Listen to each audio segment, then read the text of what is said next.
Bonjour tout le monde, on va commencer notre prédication, notre enseignement du jour.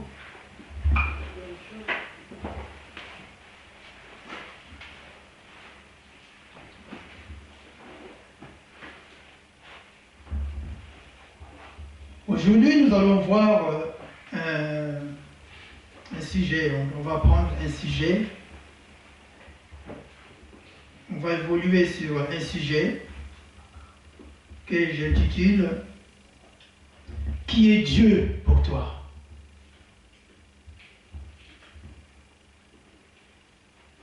Qui est Dieu pour toi?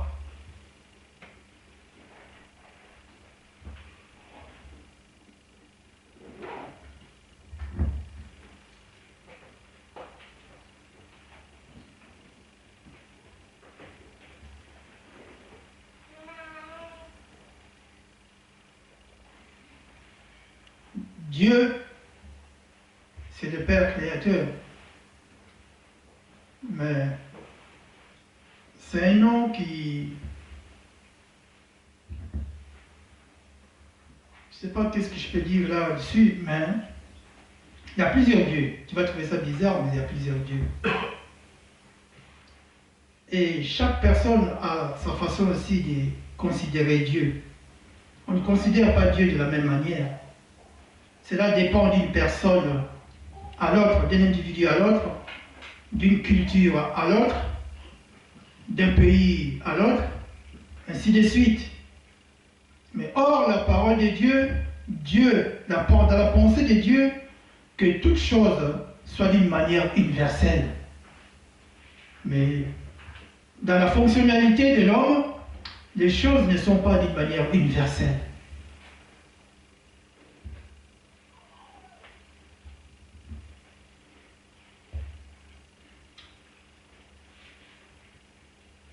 Qui est Dieu pour toi?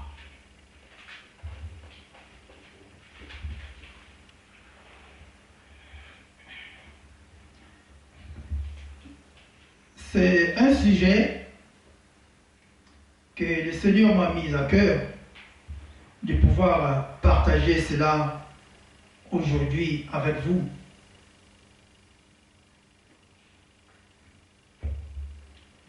Et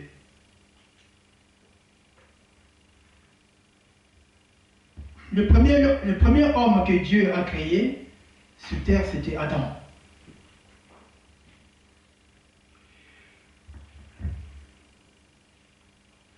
On va lire dans le livre de Genèse.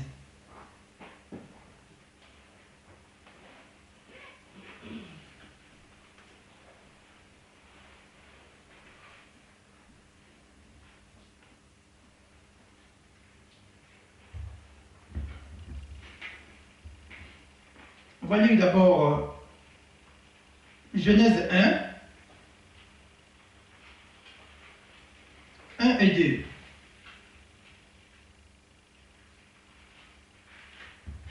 Genèse 1 et 2. Je lis la parole de Dieu. Au commencement, Dieu créa les cieux et la terre. La terre était informe et vide. Il y avait des ténèbres à la surface de l'abîme. Et l'Esprit de Dieu se mouvait au-dessus des eaux. Je continue un peu. Dieu dit, que la lumière soit, et la lumière fut. 4. Dieu vit que la lumière était bonne, et Dieu sépara la lumière d'avec les ténèbres. Je m'arrête là. La Bible dit, au commencement, Dieu créa les cieux et la terre. Cieux, c'est au pluriel. C'est un thème qui est difficile, en fait, difficile dans le sens que c'est un thème que j'intitule « Qui est Dieu pour toi ?» Mais ce n'est pas facile de parler de Dieu sans pouvoir citer, énumérer son existence aussi. Parce que l'existence de Dieu, c'est un sujet que je vais aborder vers la fin. Mais je ne sais pas si je vais arriver, parce que c'est difficile de ne pas parler aussi de l'existence de Dieu. Surtout quand on parle sur un thème que j'intitule « Qui est Dieu pour toi ?»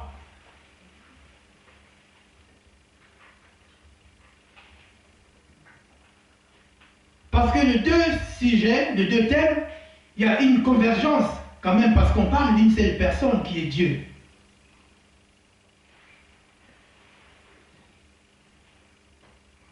La Bible dit, au commencement, Dieu créa les cieux et la terre. On voit la puissance, parce que le livre de Genèse veut dire la puissance, la création, ainsi de suite. Là, on voit Dieu a créé la matière à partir de rien. Il n'y avait rien, mais Dieu a créé la matière. Dieu a créé la faune et la flore. Dieu a créé l'être humain. Quand je dis la matière, tout ce qui existe, c'est Dieu qui a créé. On voit l'homme, il invente des choses. L'homme, il invente l'avion, l'homme, il invente la voiture, l'homme, il invente plusieurs choses. Mais l'homme prend la matière que Dieu a créée pour pouvoir inventer quelque chose.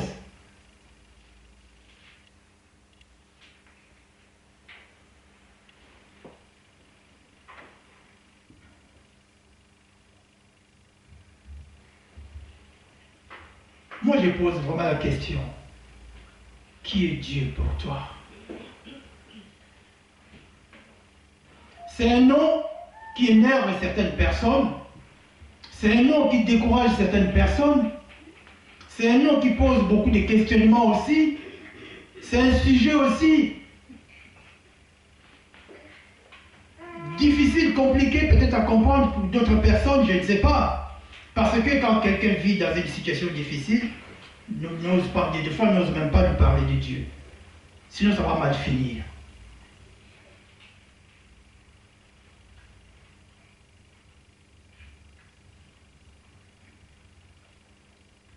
C'est pour ça que je pose la question, qui est Dieu pour toi? Quelqu'un qui t'a tourné le dos, peut-être, je ne sais pas. Quelqu'un qui n'écoute pas quand tu pries, je ne sais pas. Par rapport à ce que toi tu ressens, tu vois, tu as compris la chose, je ne sais pas. Est-ce que réellement Dieu ne voit pas? Quand tu as des problèmes, quand tu es dans des situations difficiles, Dieu ne voit pas. Qui est Dieu pour toi, frère?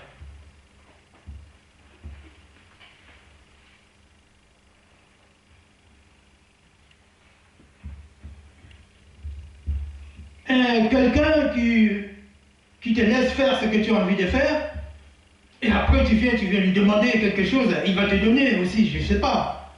Peut-être que c'est la manière que tu conçois les choses. Quelqu'un peut-être on va considérer comme une roue de secours. Sachez-le bien qu'une roue de secours, on peut faire un an aussi sans utiliser une roue de secours. Mais quand on a un problème, on s'adresse à lui. Mais durant un an, il était une roue de secours. Qui est Dieu pour toi?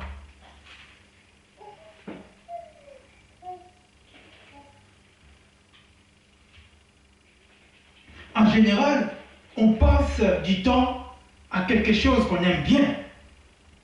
On passe beaucoup du temps à quelque chose qu'on considère.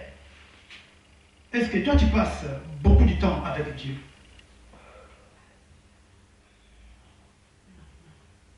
Il y en a qui n'ont pas de temps. Il y en a qui le travail empêche. Le travail m'empêche. J'ai pas de temps.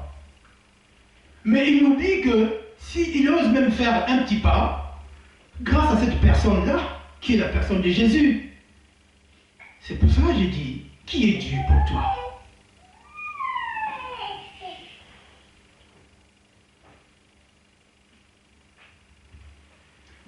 juste un petit tour à l'hôpital, tu vas voir, il y a beaucoup de personnes qui cherchent juste à faire juste un pas.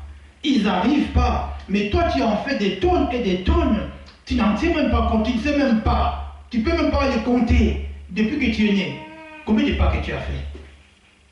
Est-ce que tu peux les compter?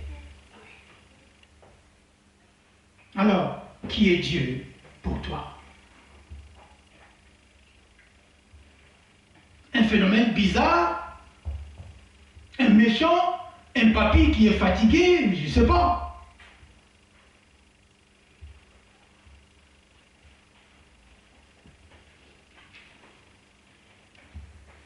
On va lire un verset. Dans 2 Samuel.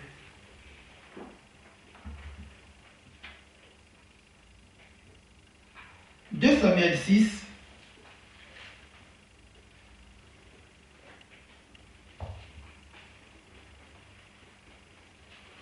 Samuel 6, à partir de 13. Je vais essayer de lire.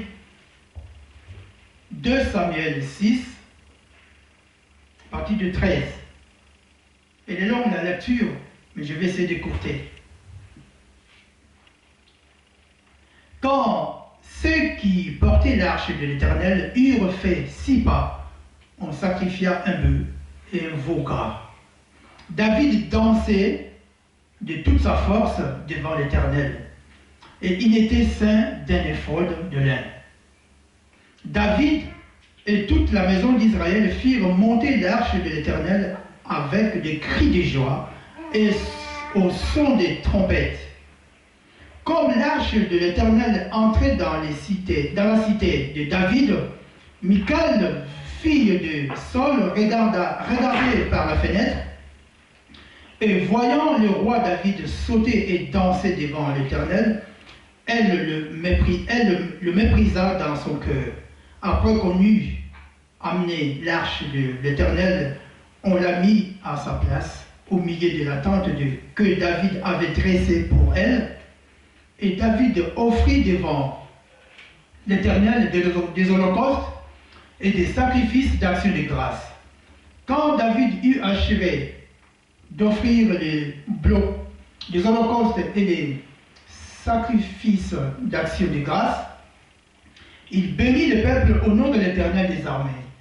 Puis il distribua à tout le peuple, à toute la multitude d'Israël, hommes et femmes, à chacun un pain, une portion de viande et un gâteau de raisin. Et tout le peuple s'en alla, chacun dans sa maison. David s'en retourna pour bénir sa maison, et Michal, fille de Saul, sortit à sa rencontre. Elle dit: quel honneur aujourd'hui pour le roi d'Israël de s'être découvert aux yeux de servantes de ses serviteurs, comme se découvrait un homme de rien. David répondit à Michal: c'est devant l'Éternel qui m'a choisi de préférence à ton père et à toute sa maison pour m'établir chef sur le peuple de l'Éternel, sur Israël. C'est devant l'Éternel que j'ai dansé. Je veux paraître encore plus vil que cela et m'abaisser à mes propres yeux. Néanmoins, je serai à l'honneur auprès des servantes dont tu parles. Frère, ça c'est quelqu'un qui a compris qui est Dieu pour lui, frère.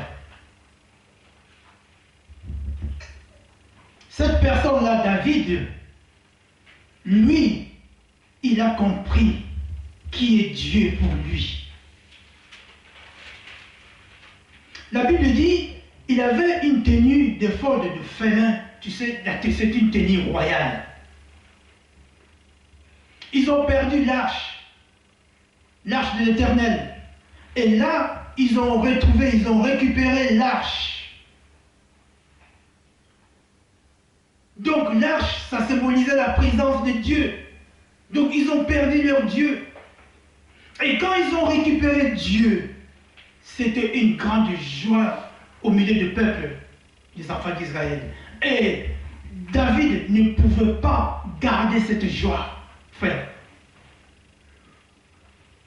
En général, un roi, il est là, il obtempère, il regarde, il observe ceux qui sont en train de danser.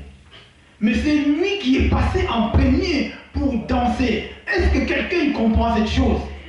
Amen.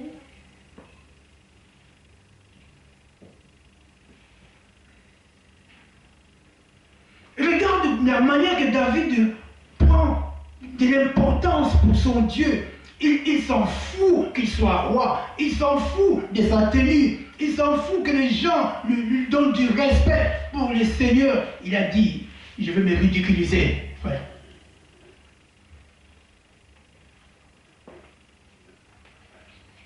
Je ne sais pas, je n'étais pas là, je ne sais pas s'il a poussé des cris, s'il a roulé par terre, je ne sais pas. Mais la Bible dit, David, il a dansé. Et sa femme, elle a dit, elle s'est mise à nu. Et tout le monde a vu comment il était ridicule. Et David, il a dit, ah bon, si je dansais, c'était pour l'Éternel. C'est pour mon Dieu.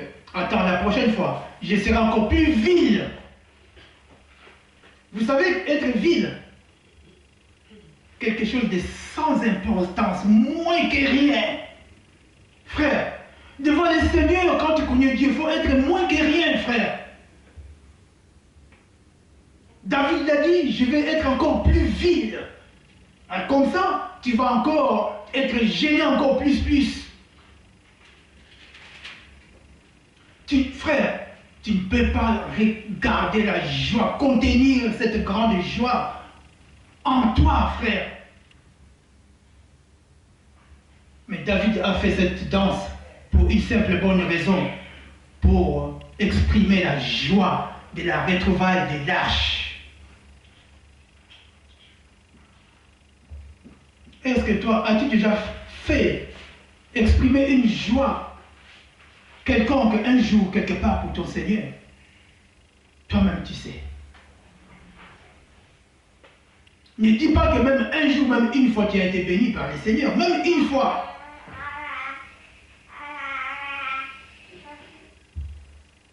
Frère, qui est Dieu pour toi? Parce que sans l'arche, les enfants d'Israël étaient perdus. Sans l'arche, ils ne pouvaient rien faire. Sans l'arche, les maîtres n'est plus là. Ils étaient aveugles. David, il a compris quelque chose. Frère, nous, on est là, on pêche, on fait des choses selon nous,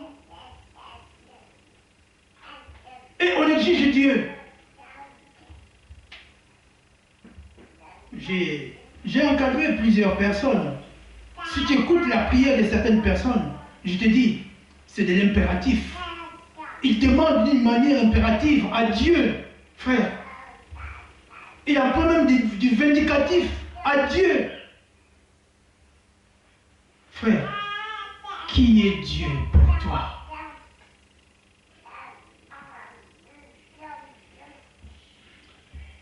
On a des qualifications, on a des épithètes pour Dieu. Ça, on verra ça plus tard. Dieu a des épithètes, Dieu a des qualifications. Mais quand tout est noir pour toi, est-ce que tu peux qualifier Dieu? Quand tout ne va pas, est-ce que tu peux qualifier Dieu? Et quand tout ne va pas, qui est Dieu pour toi en ce moment-là? Rien ne va, rien ne tourne en rond. Tout marche de travers. Et en ce moment-là, qui est Dieu pour toi?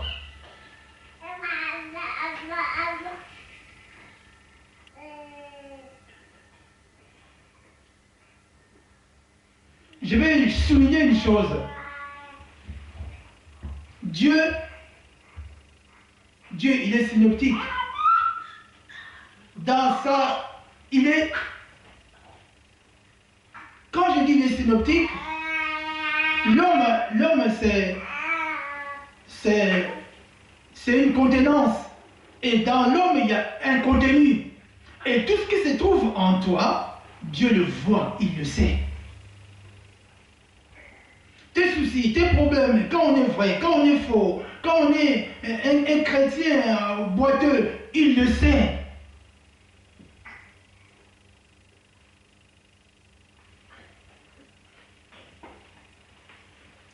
Une relation évolue par rapport à la manière que tu considères la personne. Parce que l'autre personne va le sentir que tu la considères. Mais si la personne sent que tu ne la considères pas, la personne va s'éloigner de plus en plus parce qu'il ne sait rien de toi, frère. Est-ce que toi tu considères Dieu? Tu le mets? À quelle place tu mets Dieu? Pour pouvoir faire ta liste avec toutes tes commissions, frère, est-ce que tu le considères? Tu passes combien de temps avec lui? Tu crois que le temps que tu passes avec autre chose, tu crois que Dieu ne le voit pas?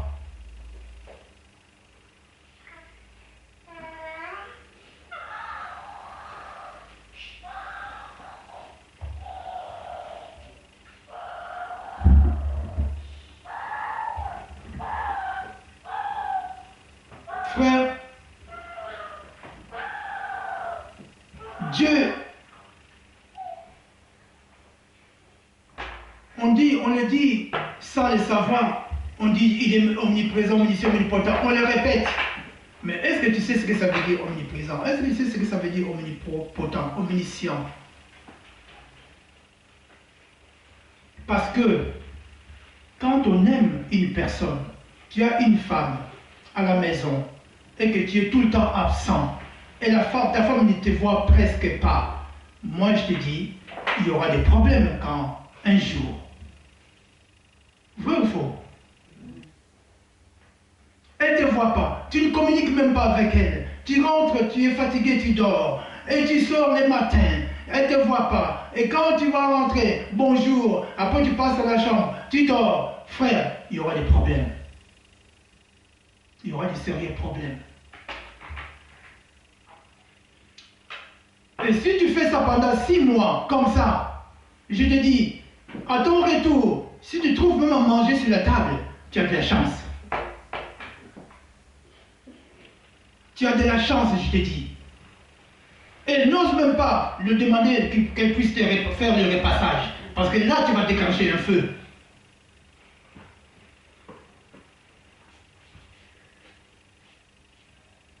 Et nous, on n'a même pas le temps pour parler à Dieu, pour chercher à se rapprocher de Dieu. Mais on se permet de dresser une grande commission, une liste bien remplie de choses pour demander à Dieu. Et qui est Dieu pour toi, frère? Qui est Dieu pour toi? J'ai dit tout à l'heure, il est synoptique.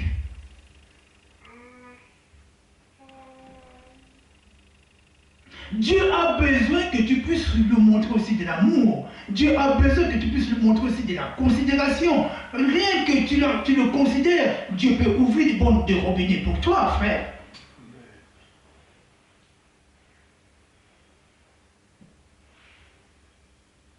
Là, nous sommes au mois de décembre.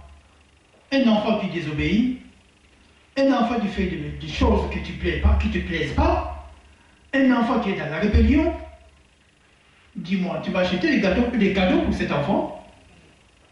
Dis-moi, nous sommes des parents, nous sommes là. Est-ce que tu vas acheter des cadeaux pour cet enfant? Un enfant qui est dans la rébellion. Et nous, on est dans la rébellion, on oublie même Dieu. Tu vas quelque part, ils sont en train de critiquer Jésus, et toi aussi tu mets une couche, et après, tu vas dresser ta liste de ta commission, et Dieu, je vais ceci. Frère, qui est Dieu pour toi? Qui est Dieu pour toi?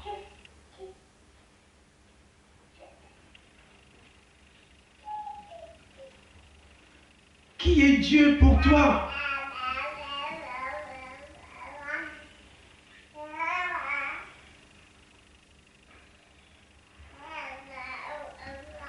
Tu parles du mal de ta femme et tu ne sais pas que ta femme elle est derrière.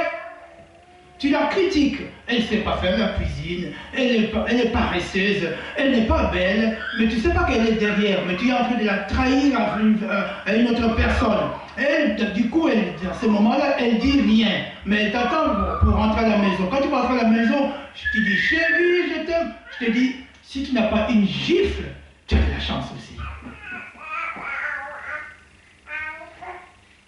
Frère, quand on désobéit à Dieu, on critique Dieu. Parce que ce que tu vas faire, c'est hors norme la parole de Dieu. Ce que tu vas faire, Dieu n'aime pas. Maintenant, moi je dis tu désobéis, mais qui est Dieu pour toi?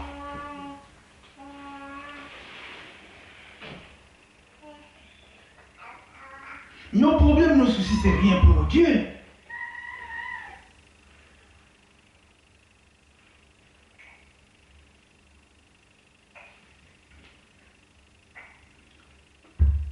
Ce n'est pas pour rien Dieu a dit que David, l'homme, c'est l'homme au cœur. Ce n'était pas pour rien.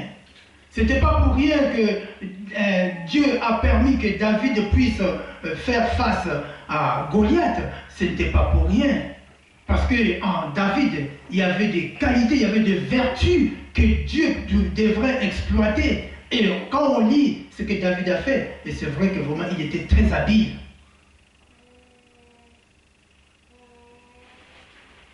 Là, je parle à l'homme moderne. Là, nous sommes à l'époque, c'est moderne. L'époque moderne où l'homme adore avec les portables. L'homme a la télécommande pour changer 500 chaînes de télé. L'homme a une télécommande pour pouvoir fermer la voiture. Je parle à cet homme-là, l'homme moderne, qui a perdu cette sensibilité pour son Dieu. L'homme n'est plus sensible pour Dieu. L'homme a perdu beaucoup de choses pour son Dieu. Le nom de Dieu même, tu vas voir, l'homme a du mal à dire que moi j'ai pris. L'homme a du mal à sortir même la Bible à la vue de tout le monde. Frère, mais qui est Dieu pour toi?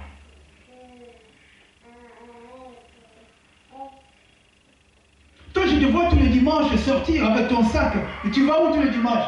Oh, rien, je vais aller voir un ami qui s'appelle Albert. Mais tu as honte pour dire que je vais à l'église. Mais qui est Dieu pour toi, frère? Et après, tu vas gêner. Seigneur, donne-moi ceci, donne-moi cela. Mais quand tu as croisé ton ami, mais tu as caché la Bible, frère. Tu crois que ce détail-là, Dieu ne le voit pas? Tu crois que Dieu sait que tu ne vois pas, que tu ne le considères pas?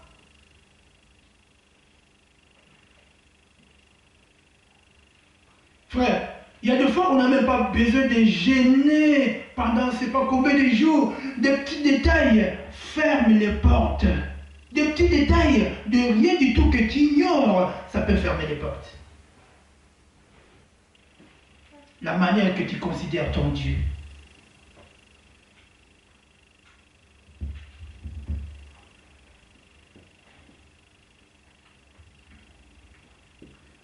On va lire un verset.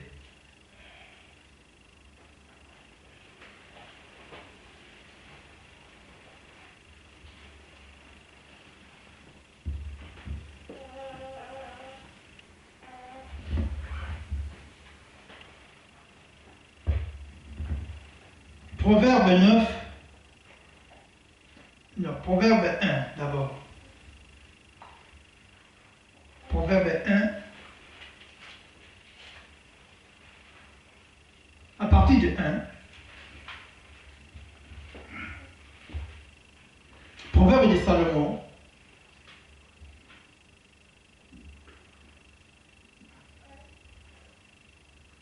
J'ai lu la parole de Dieu.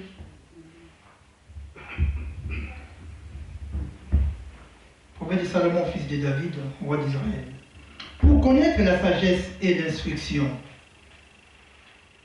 pour comprendre les paroles de l'intelligence, pour recevoir des leçons de bon sens, de justice, d'équité et de droiture, pour donner aux simples du discernement, aux jeunes hommes de la connaissance et de la réflexion, que les sages écoutent et il augmentera son savoir, Et celui qui est intelligent acquérera de l'habileté pour saisir l'essence d'un proverbe ou d'une énigme, des paroles des sages et de leurs sentences.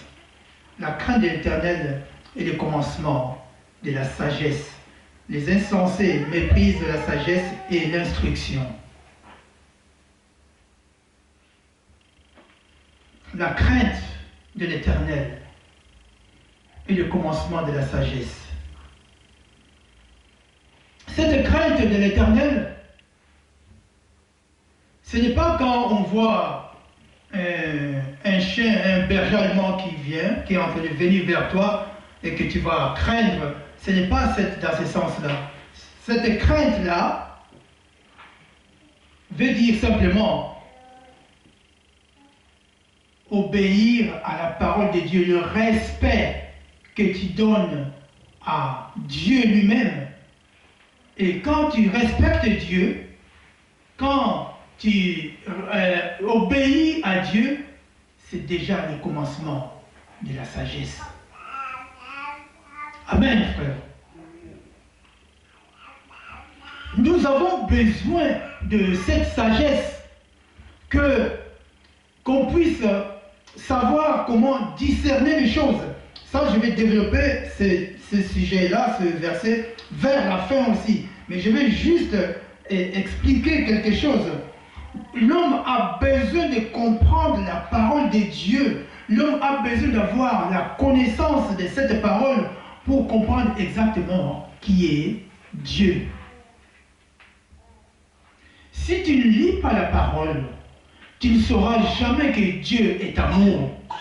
Tu ne sauras jamais que Dieu, il a envoyé son Fils unique, Jésus, pour qu'on soit sauvé. Tu ne sauras pas. Beaucoup aujourd'hui considèrent Jésus juste c'est un juif qui est venu. Mais ils sont à côté de la plaque.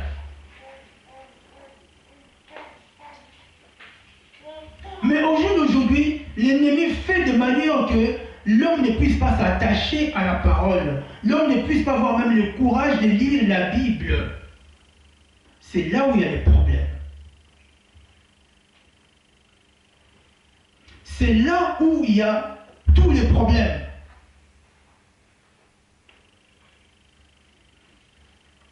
Tu veux connaître l'histoire de la France. Mais lis l'histoire. Là, tu vas comprendre. La guerre des 100 ans, la réforme, ainsi de suite. La vie de Louis XIV. Mais si tu ne lis pas, comment tu vas comprendre? Si tu ne lis pas la parole, comment tu vas comprendre que Dieu, il est bon?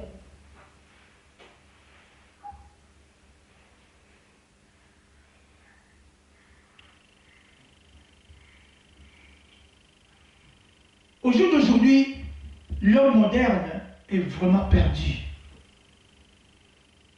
L'homme moderne est vraiment perdu. Beaucoup de personnes disent que si Dieu il est là, s'il existe, mais pourquoi il y a la guerre? Pourquoi il y a la famine? Est-ce que Dieu est responsable de la guerre? Est-ce que quand il y a la famine, Dieu est responsable? Quand à la créature, Dieu a créé la faune et la flore, il a tout mis à la disposition de l'homme. Il a même créé les atomes. Vous connaissez les atomes? C'est des éléments chimiques qu'on ne voit pas à l'œil nu. C'est à base des atomes qu'on a l'oxygène et l'hydrogène. Donc, le symbole c'est H20. Donc, s'il n'y a pas d'atomes, on meurt tous. Il a disposé ces choses-là pour le bien-être de l'homme. Ce n'est pas un hasard. Mais les scientifiques disent que c'est par hasard que la nature existe. Frère, ce n'est pas par hasard. Ce n'est pas par hasard que la nature existe. Il y a bien quelqu'un qui est au-dessus, qui a créé cette nature. Regarde bien, le soleil, il se lève toujours d'un côté et il se va vers il se lève où? À l'est. Et il se couche où? Hein? Il se couche à l'ouest. Voilà, j'ai perdu les quatre cardinaux. Voilà. Et pendant des milliards d'années, le soleil répète le même mouvement, frère. Ce n'est pas un miracle, ça?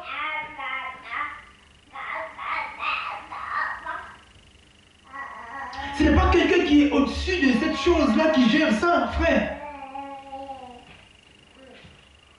Vous savez, Dieu, par principe, quand il a créé l'être humain, il a donné les facultés mentales à l'homme de pouvoir gérer.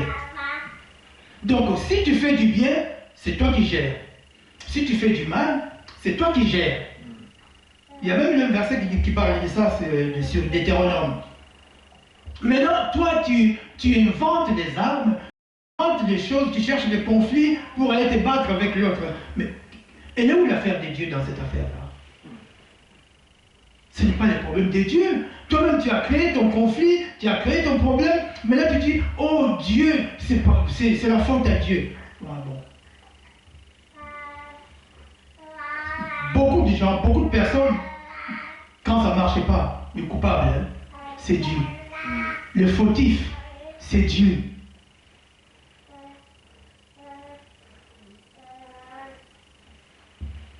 Tu te lèves le matin pour aller chercher quelque chose, pour aller faire ce que tu as envie de faire. Et quand ça ne marche pas, le fautif, hein, c'est Dieu.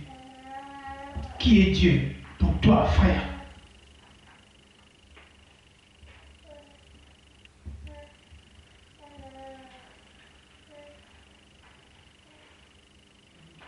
Qui est Dieu pour toi, frère?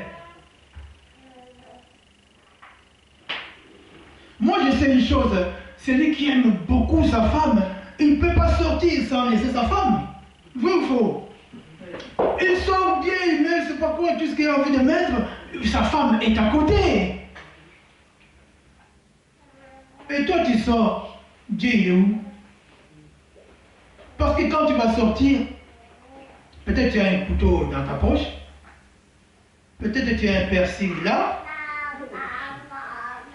Peut-être tu as, je sais pas, quelque chose de bizarre, un revolver là.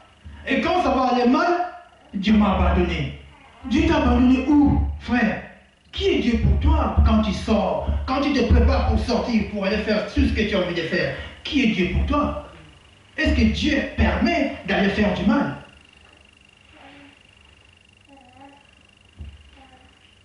Lui qui a un grand cœur.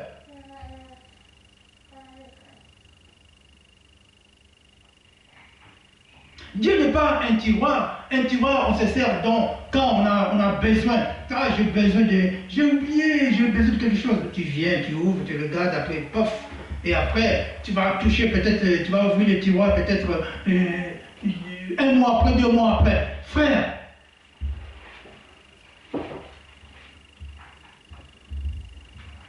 si Dieu n'est pas indispensable dans ta vie, tu es encore loin du compte.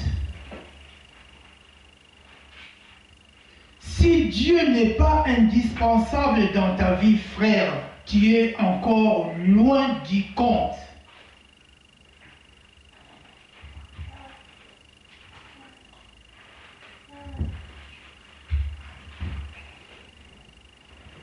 Lui-même, il a dit, il a confondu les intelligents. Parce que Dieu n'a pas besoin de ceux qui sont intelligents. Dieu a besoin des simples. Celui qui est simple. Qui est simple? Celui qui vient avec toute humilité. Celui qui a dit que j'abandonne tout. Celui qui dit que Seigneur, dirige ma vie. Comme Paul, il a dit. Paul, il a compris. Il a dit, Seigneur, que veux-tu que je fasse pour toi? Dieu a vu ce jour-là. Paul, il a compris. Paul avait vraiment compris. Est-ce que toi, tu as compris? Combien de fois peut-être Dieu a permis que tu puisses culbuter comme Paul il a culbuté par terre? Des problèmes, des soucis, des épreuves.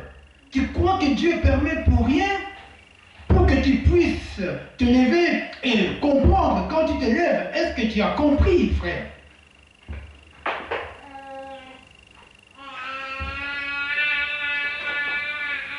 Parce que celui qui a compris les choses de Dieu ne marchera plus de la même manière comme autrefois. Ne fera plus les choses de la même manière comme autrefois. Ne parlera plus comme autrefois.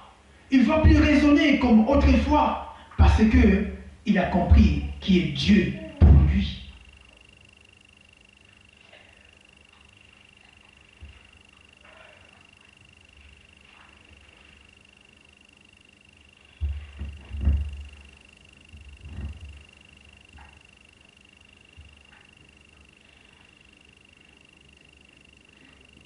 Frère, ne pas connaître Dieu, l'Éternel, c'est une perdition pour toi. Ça sera une perdition pour toi. Ce n'est pas pour rien quand Moïse, Dieu a dit à Moïse de créer, de monter le tabernacle. Et ce tabernacle, pour faire un mouvement, la journée c'était par la colonne de nuée et la nuit c'était par la colonne de feu. Cela veut dire simplement, tout mouvement, il faut que ce soit guidé par le Saint-Esprit. Frère, tous les jours, ce que tu fais, est-ce que tu es guidé par le Saint-Esprit? Et quand tu es guidé par toi-même, frère, qui est Dieu pour toi? Qui est Dieu pour toi?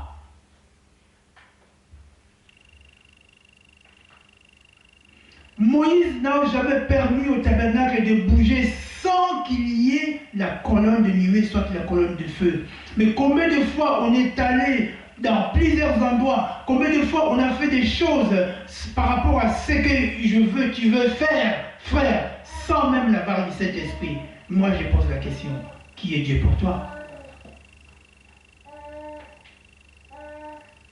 Vous savez, certaines choses qu'on peut commettre, des erreurs dans la vie, les conséquences peuvent prendre 10 ans, 15 ans, 20 ans, même 50 ans, si vous ne savez pas.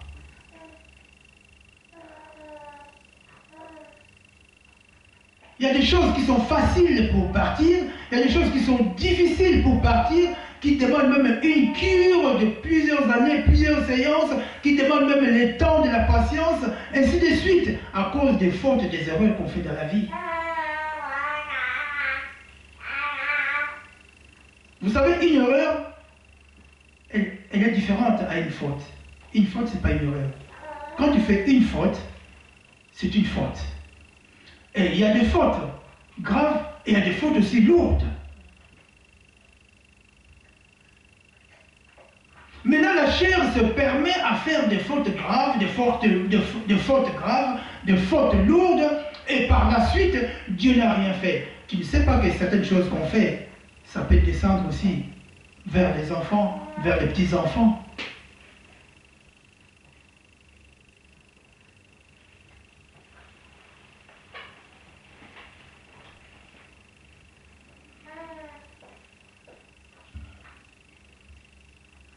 J'aime bien Paul, frère. Paul, il était un dur.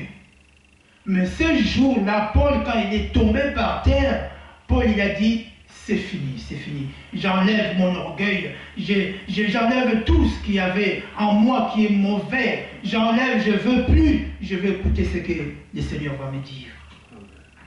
J'aime bien Paul. Parce qu'il était vrai. Même quand il était dans le monde, il était vrai parce qu'il aimait ce qu'il faisait. Et quand il est venu dans le Seigneur, il était vrai, il aimait ce qu'il faisait. Mais nous sommes faux. Et moi je dis, qui est Dieu pour toi?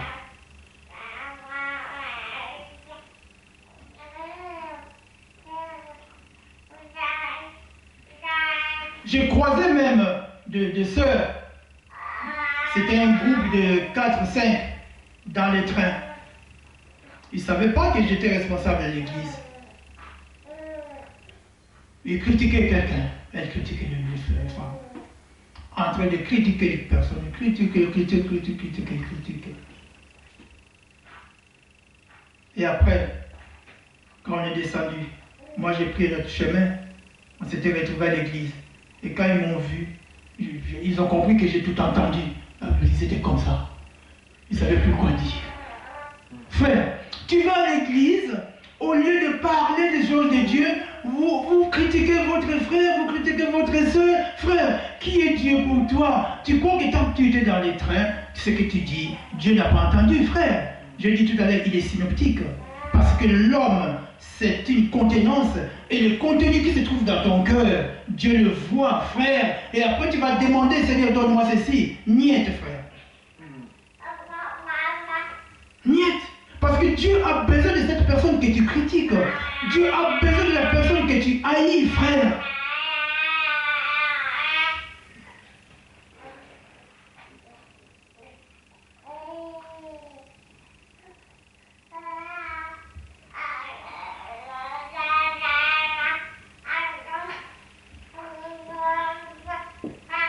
Frère, on passe à côté de plein de choses. Beaucoup croient que quand je jeûne, Dieu va donner.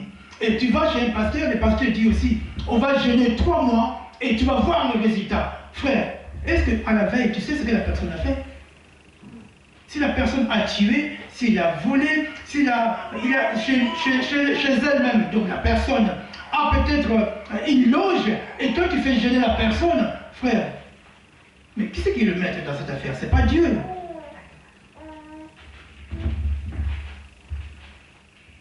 Donc cette personne-là, pour elle, Dieu, c'est juste un magicien. Hein. Je viens et je vais jeûner ou je donne l'argent et Dieu va donner la réponse.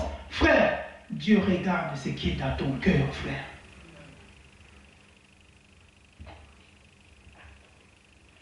Il est saint, il est propre.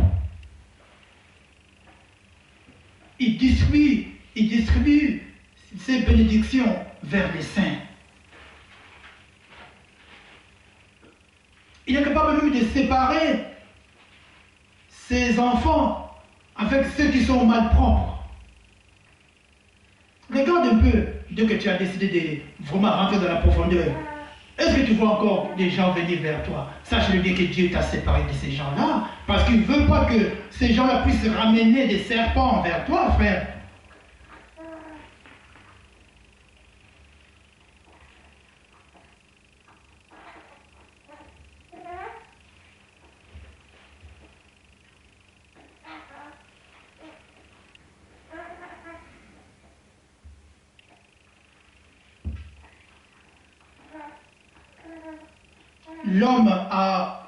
L'homme moderne a besoin de la science de Dieu. Nous avons besoin d'apprendre la science de Dieu. Quand je vais rentrer dans la science de Dieu, je pense par la grâce de Dieu, on va comprendre certaines choses. Le livre de Proverbes que je viens de lire là, tout à l'heure, je ne suis pas rentré dans les détails. Je vais rentrer dans les détails peut-être la semaine prochaine pour expliquer c'est quoi la sagesse, c'est quoi l'intelligence, c'est quoi la justice de Dieu et l'équité. Ces choses-là, on en a besoin. Tu vas voir certaines personnes, un enfant de Dieu, la personne n'a même pas l'esprit d'équité. Donc c'est lui qui est juste, droit. Il fonctionne dans l'injustice. Mais frère, qui est Dieu pour toi? Un enfant de Dieu doit être juste, droit du cœur. La balance ne peut pas pencher d'un côté. Il faut que la balance soit équitable, frère. Parce que ça, c'est un état d'esprit. Beaucoup de fois, frère, Dieu, avant de bénir, il regarde juste la manière que tu le considères, frère.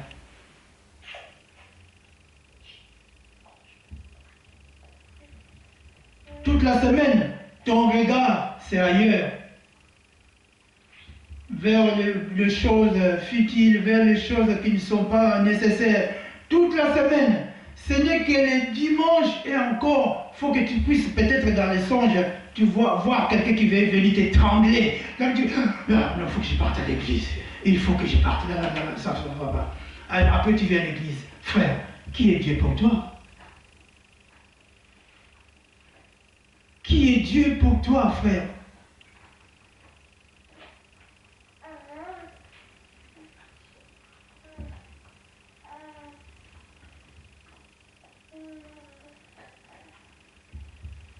On a beaucoup de choses à apprendre, frère. On a vraiment beaucoup de choses à apprendre. Certaines choses que je vais dire, si tu vas bien me suivre, peut-être tu vas voir que je suis encore loin de Dieu.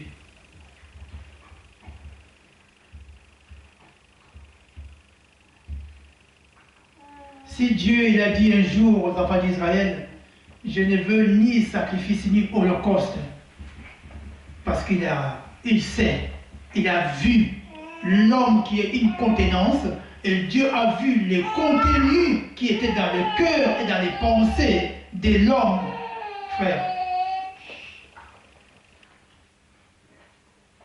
Un cœur droit, c'est une force pour un chrétien. Un cœur droit, c'est une bonne relation avec Dieu.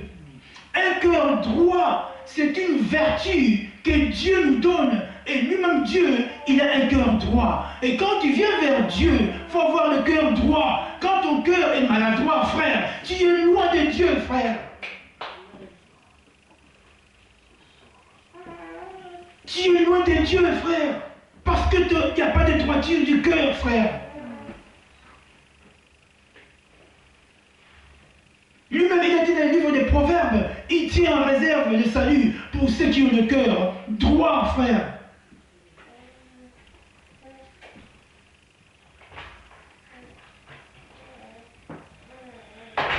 Qui est Dieu pour toi, frère? Tu épouses la procédure du diable, tu épouses la maladresse du diable, et tu viens vers le Seigneur, tu dis Seigneur, je t'appartiens, mais tu n'appartiens pas, frère. Dans ton cœur, il y a la maladresse, frère.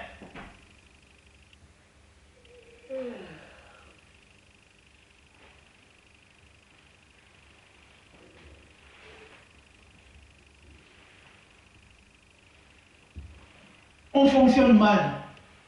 On fonctionne parce qu'on a vu les images. On fonctionne parce qu'on a vu ce qu'ils ont posté dans les médias. Frère, et la connaissance de la parole, et les instructions de la parole, et ça va t'éclairer, frère. Ça sera une lumière pour toi, frère. Et tu vas comprendre qui est Dieu, et qu'est-ce que Dieu veut que tu puisses faire pour lui. Il a dit, vos pensées ne sont pas mes pensées à moi, frère. Parce que l'homme raisonne de travers, l'homme fonctionne de travers, l'homme, tout est à travers, tout est de travers plutôt à l'homme. On marche mal, on fonctionne mal, on raisonne mal. On nie même la présence de Dieu.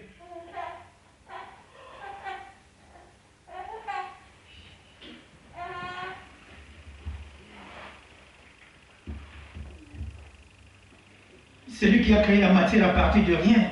Il n'y avait pas de matière, il n'y avait rien. Et lui, il a créé la matière. Mais l'homme dit que la terre, c'est un Big Bang. Big Bang. Ah.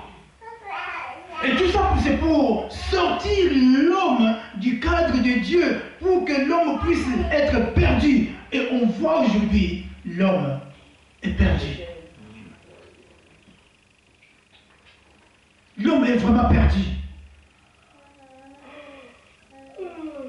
Il y a la nervosité qui s'accentue à l'homme, il y a la méchanceté qui s'accentue à l'homme, et il y a l'amour, on n'en parle même pas. C'est le plan de l'ennemi. Parce que l'homme a perdu la connaissance de Dieu. L'homme ne sait pas qui est Dieu. L'homme nie même l'existence de Dieu. Il dit que Dieu n'existait pas. Je vais m'arrêter là. Que le Seigneur vous bénisse.